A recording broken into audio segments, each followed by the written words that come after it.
Seamos sinceros. Usted cree que sabe cómo usar un balancín. Lo ha visto en 1000 videos, lo ha leído en foros. Levantar y dejar caer. Simple, ¿verdad? Pues si está aquí, viendo este video, lo más probable es que esté completamente equivocado. Y hoy le voy a demostrar por qué ese trozo de plomo y plástico parece tener vida en las manos de otros, mientras que en las suyas no atrae ni un resfriado. Prepárese, porque vamos a desvelar la incómoda verdad que se esconde detrás del señuelo de invierno más famoso y a la vez peor utilizado de todos. ¿Cree que el problema es el color o el tamaño? Esa es solo la punta del iceberg. Siga viendo y descubrirá la verdadera razón por la que el balancín funciona para todos, menos para usted. ¿Está listo para que rompamos un par de mitos? El balancín es casi un objeto de culto en la pesca invernal. Todos tenemos una caja llena de ellos, de todos los colores, tamaños y marcas. Prometen ser la solución mágica para los días apáticos, el imán para las grandes percas y luciopercas. La creencia popular es que su efectividad reside en su simplicidad. Un tirón brusco, una pausa, y el pez pica. Durante años hemos repetido este movimiento como un mantra, casi de forma automática, sin pensar. Lo hacemos porque así nos lo enseñaron, porque es lo que vimos hacer al pescador de al lado. Pero esta simplicidad es una trampa. Nos ha hecho perezosos, nos ha impedido ver que el balancín no es un señuelo pasivo que se mueve solo. Es una herramienta de precisión que requiere una comprensión mucho más profunda de la que nadie nos ha explicado. Y es por eso que tantos pescadores, a pesar de tener el equipo correcto, fracasan estrepitosamente. Empecemos por el error más evidente, y aún así, el más común, la elección del tamaño. Piense en esta escena.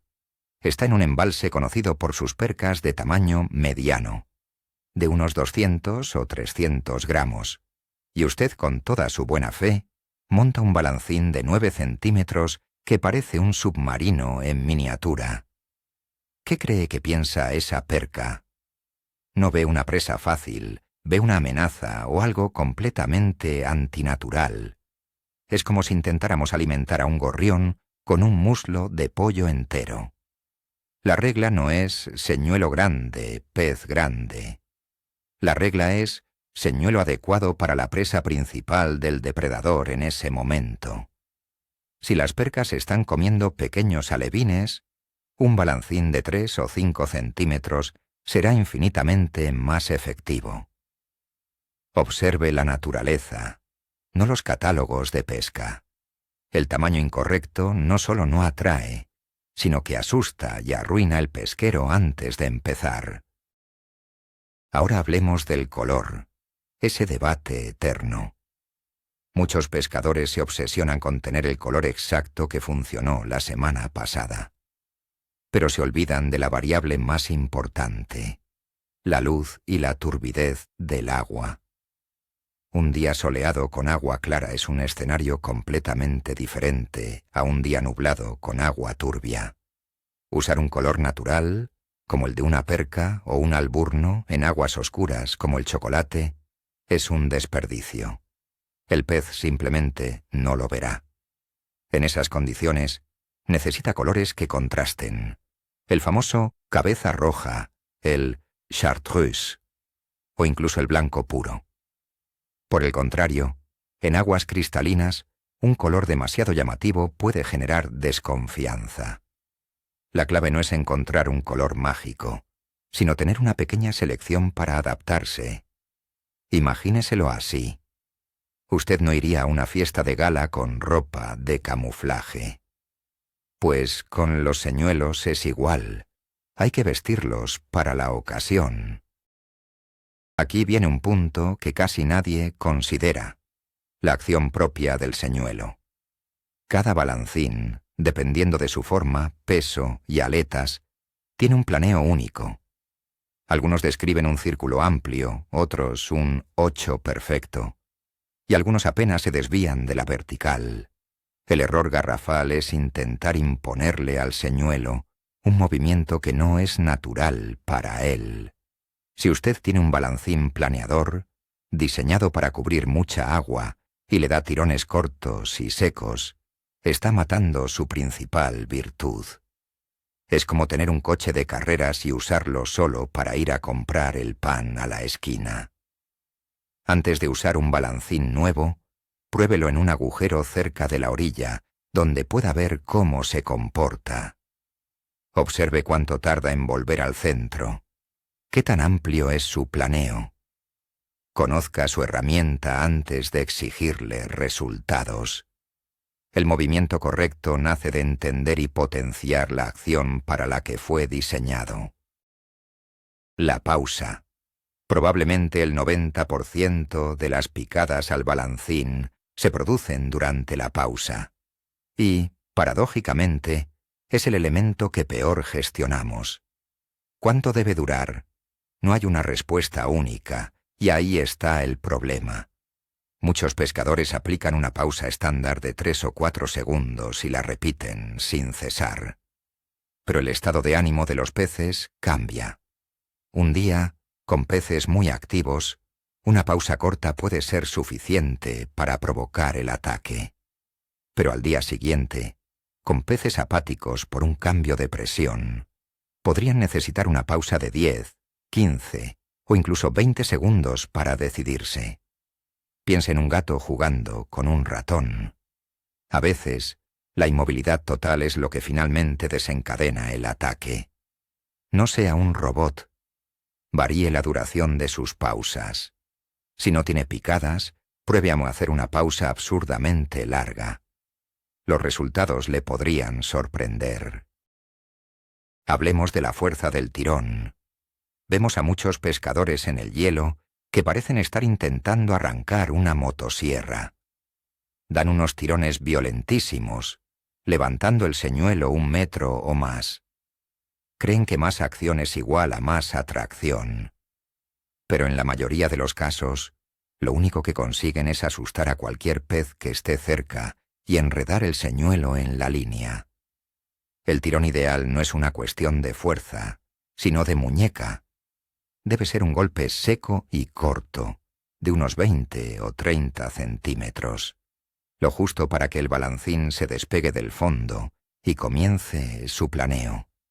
Imagine que quiere dar un chasquido con los dedos. Es ese tipo de energía controlada.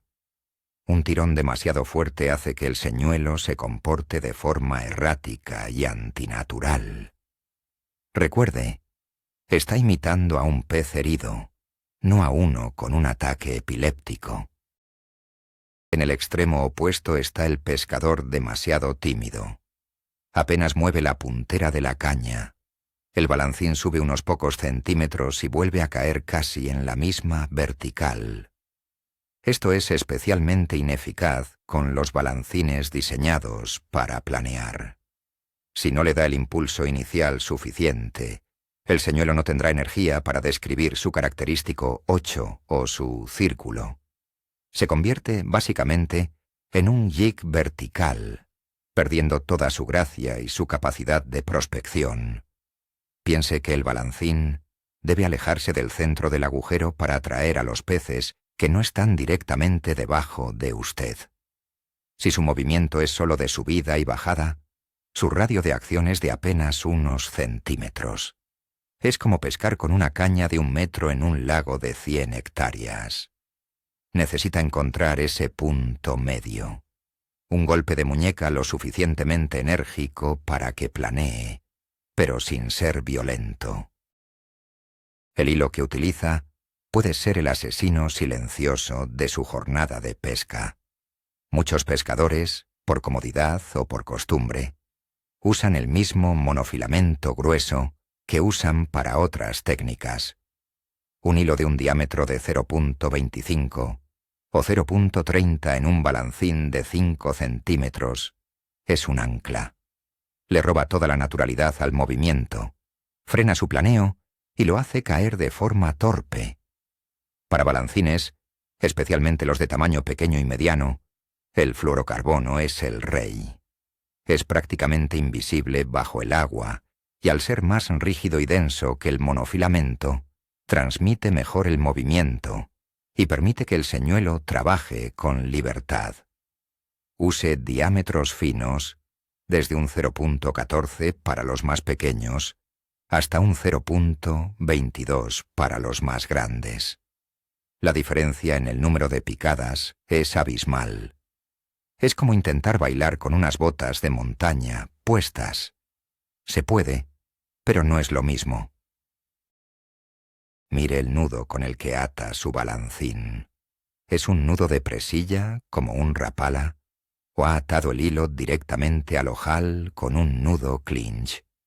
Si es lo segundo, acaba de reducir la efectividad de su señuelo a la mitad. Un nudo apretado directamente sobre el ojal restringe el movimiento de balanceo y planeo. El señuelo no puede pivotar libremente y su acción se vuelve forzada y antinatural. Utilice siempre un nudo de lazo como el nudo rapala, o si no quiere complicarse, una grapa o un microemerillón de altísima calidad. Esto crea un punto de anclaje libre que permite al balancín moverse como fue diseñado. Es un detalle minúsculo, casi invisible, pero con un impacto gigantesco en la presentación. Imagine que le atan los cordones de los zapatos uno con el otro. Podría caminar, pero de una forma muy extraña. Eso es lo que le hace un mal nudo a su balancín. La profundidad es otro campo de minas. El error clásico es llegar, hacer un agujero y bajar el señuelo hasta el fondo. Y ahí se queda. Pero los peces no siempre están pegados al lecho. Dependiendo de la hora del día, la presión atmosférica o la presencia de bancos de peces pasto, pueden estar suspendidos a media agua o incluso justo debajo del hielo. Si tiene una sonda, úsela para localizar las marcas de peces. Si no la tiene, no pesque de forma estática. Pruebe a pescar 5 minutos en el fondo. Luego suba el señuelo 1 metro y pesque otros 5 minutos. Suba otro metro. Haga todo el recorrido de la columna de agua. Es mucho más productivo que esperar inmóvil en una profundidad donde, quizás, no haya absolutamente nada. Piense que está buscando en un edificio de 10 plantas. No puede quedarse esperando en el portal y esperar que todos bajen a verle. Incluso teniendo una sonda, se puede cometer un error fatal, la mala interpretación. Ve una marca que sube hacia su señuelo y su primer instinto es moverlo frenéticamente para excitar al pez. Gran error. Muchas veces lo que el pez busca es una presa fácil, herida. Si al acercarse el señuelo empieza a moverse como un loco, el pez puede desconfiar y marcharse. La estrategia correcta suele ser la contraria. Cuando vea una marca ascendiendo, reduzca la intensidad de sus movimientos. Haga tirones más cortos, pausas más largas, o incluso deje el señuelo completamente quieto. Esta inmovilidad a menudo es el gatillo que provoca el ataque. La sonda no es solo para ver si hay peces, es para estudiar su comportamiento y reaccionar en consecuencia. Es un diálogo, no un monólogo. Escuche lo que el pez le dice con su movimiento. La paciencia es una virtud, pero la inmovilidad es un vicio. ¿Cuántas veces ha visto a un pescador sentado en el mismo agujero durante horas, sin una sola picada, convencido de que ya entrarán? A menos que esté en un punto caliente, muy conocido y probado, quedarse quieto es la receta para el fracaso. La pesca en hielo, sobre todo con señuelos artificiales como el balancín, es una pesca de búsqueda. La estrategia se llama agujerear y buscar. Haga un agujero, pesque en él durante 10 o 15 minutos como máximo. Si no hay señales de vida, ni en la sonda ni en la línea, muévase. Haga otro agujero a 10 o 20 metros, y otro, y otro. Es mucho más efectivo explorar activamente el terreno para encontrar a los peces que esperar pasivamente a que ellos le encuentren a usted. Sea un cazador, no un agricultor que espera la cosecha. Ahora, vamos a romper un mito muy arraigado, el mito del ruido. Muchos creen que el balancín debe golpear el fondo para levantar una nube de sedimento y atraer a los peces. Esto puede funcionar en algunas ocasiones, especialmente con las percas, que son curiosas. Sin embargo, en fondos de fango o con mucha vegetación, lo único que consigue es enganchar el señuelo o llenarlo de porquería. Y para depredadores más recelosos como la lucioperca, un golpe fuerte y constante en el fondo puede ser una señal de alarma. La técnica más refinada es bajar el señuelo hasta tocar fondo y luego levantarlo unos 10 o 15 centímetros. Esa será su profundidad de trabajo. Desde ahí, inicie el movimiento. El señuelo planeará y volverá a esa posición, suspendido justo por encima del lecho, pareciendo una presa vulnerable y a la vista, no un animal que está escarbando desesperadamente. Hemos mencionado el planeo, pero no hemos hablado de su fase más importante, el regreso. Cuando usted da el tirón, el balancín se aleja. Luego, por su propio peso y diseño, vuelve hacia el centro, hacia la vertical del agujero. Es durante este viaje de regreso, cuando el señuelo cae de forma natural e indefensa, que se producen muchísimas picadas sutiles. El problema es que muchos pescadores están tan concentrados en el siguiente tirón que no prestan atención a esta fase. Bajan la puntera de la caña demasiado rápido, creando una comba en el hilo que les impide notar una picada. Debe acompañar la caída del señuelo con la puntera, manteniendo siempre una tensión mínima en la línea. Así cualquier toque, por leve que sea, se transmitirá a su mano. Ignore la fase de regreso y estará ignorando la mitad de las oportunidades de captura. La caña que utiliza es más importante de lo que cree. Una caña demasiado rígida, sin una puntera sensible, no le permitirá impartir el movimiento sutil de muñeca que se necesita. Además, no absorberá el impacto de la picada, y es más fácil que desgarre la boca del pez. Por otro lado, una caña demasiado blanda, tipo chicle, absorberá toda la energía de su tirón, y el balancín apenas se moverá.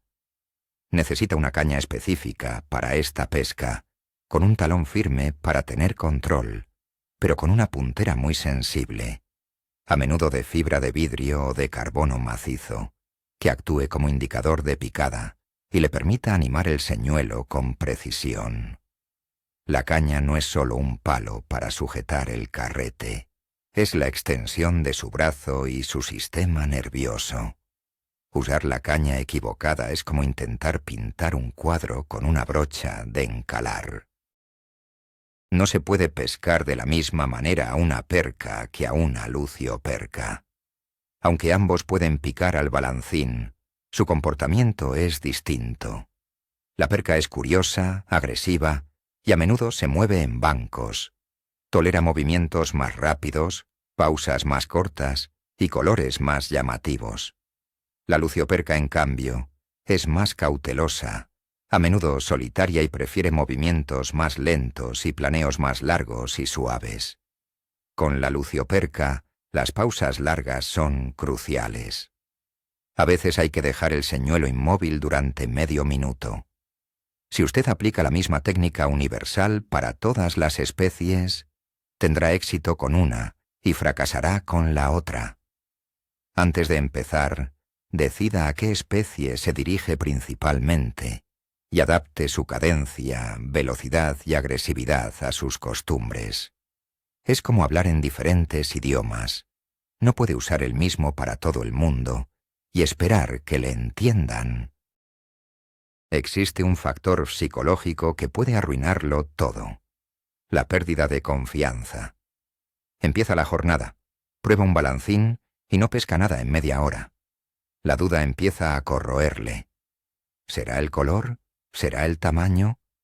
Y empieza el carrusel de cambios. Cambia de señuelo cada 10 minutos. Nunca le da a ninguno el tiempo suficiente para demostrar su valía. Al final pasa más tiempo cambiando señuelos que pescando. Elija un señuelo en el que confíe, basado en las condiciones del día, y dele tiempo, al menos 1 hora. Concéntrese en perfeccionar la técnica con ese señuelo. Varíe la cadencia, la profundidad, la duración de la pausa. Es mucho más probable que el error esté en su mano que en el trozo de metal. La confianza en su señuelo le permite concentrarse en lo que de verdad importa: la presentación. Otro error de principiante es pescar a ciegas en medio de la nada. Llega al embalse, ve una gran extensión de hielo y hace un agujero en un punto al azar. Podría tener suerte, pero lo más probable es que esté pescando en un desierto subacuático. Los peces, incluso en invierno, se relacionan con la estructura. Busque puntas sumergidas, cambios de profundidad, lechos de ríos antiguos, zonas con rocas o árboles sumergidos. Use una carta batimétrica o aplicaciones móviles para identificar estos puntos antes de salir de casa. Pescar sobre la estructura multiplica exponencialmente sus posibilidades. Hacer un agujero en una zona sin ningún rasgo distintivo es como poner una tienda en mitad de una autopista y esperar a que entren clientes. Vaya a donde están los peces. No espere a que ellos le encuentren a usted por casualidad. La sensibilidad es clave, y aquí entra en juego el agarre de la caña. Muchos pescadores sostienen la caña con toda la mano, con guantes gruesos, como si fuera un martillo. Así es imposible sentir las picadas más sutiles, que a menudo son las de los peces más grandes y recelosos. La forma correcta de sujetar una caña de invierno es como si fuera un lápiz, con las yemas de los dedos. A menudo, la picada no es un tirón violento, sino un ligero toc, una sensación de ingravidez o un pequeño desplazamiento lateral del hilo. Si tiene el hilo entre los dedos índice y pulgar, sentirá vibraciones que la puntera de la caña ni siquiera registrará. Quite los guantes gruesos, use unos más finos, o simplemente aguante el frío en la mano que sujeta la caña. La pesca con balancín es una pesca de sensaciones, y tiene que estar en condiciones de percibirlas. El penúltimo punto es el ángulo. Pescamos a través de un agujero de 15 o 20 centímetros de diámetro. Si el hielo es muy grueso, de más de medio metro, se crea un efecto túnel. Un balancín grande, con un planeo muy amplio, puede chocar contra las paredes del agujero al subir y bajar. Esto mata por completo su acción y puede hacer que se enrede. En condiciones de hielo grueso, es preferible usar balancines con un planeo más vertical o simplemente ser más sutil con el tirón para que no se aleje tanto. Observe cómo sube y baja la línea. Si ve que roza constantemente con los bordes del agujero, algo está haciendo mal. El movimiento debe ser libre y fluido, tanto en la ida como en la vuelta. Ignorar el grosor del hielo es un error de novato que puede frustrar toda una jornada sin que sepa por qué. Y llegamos al elemento final, el más difícil de explicar, pero el más importante: el ritmo. La pesca con balancín no es una secuencia de movimientos mecánicos, es una danza. Es encontrar una cadencia, un ritmo que funcione en ese día concreto. A veces es tirón, tirón, pausa larga. Otras veces es tirón, pausa corta, pausa larga. No hay una fórmula mágica. Es algo que se siente. Es la capacidad de romper la monotonía. Los peces se acostumbran a un ritmo repetitivo y dejan de prestarle atención. Pero si de repente cambia la cadencia, introduce un movimiento inesperado o una pausa más larga de lo normal, a menudo es cuando se produce el ataque. Deje de ser un metrónomo. Improvise. Sea impredecible. Ahí, en ese pequeño caos controlado, es donde vive la verdadera magia del balancín. Y es lo que diferencia a un pescador mediocre de uno excepcional. Así que, como ha podido ver, el problema casi nunca es el balancín. El problema es la suma de una docena de pequeños detalles que hemos estado ignorando durante años. El grosor del hilo, el nudo, la cadencia, la duración de la pausa, la lectura de la sonda. No se trata de un único error fatal, sino de una cadena de imperfecciones que acaban matando la presentación del señuelo. El gran giro, la revelación, es que el balancín no es un señuelo fácil. Es, de hecho, uno de los más técnicos y difíciles de dominar. Exige que pensemos en cada detalle del sistema, desde nuestra mano hasta el anzuelo, y entender esto cambia por completo las reglas del juego. Dejará de culpar a la mala suerte o a los colores y empezarán a analizar y perfeccionar su propia técnica. Y ese, amigo mío, es el camino para que el balancín empiece a funcionar para usted como nunca antes lo había hecho. Gracias por haberme acompañado en este análisis profundo.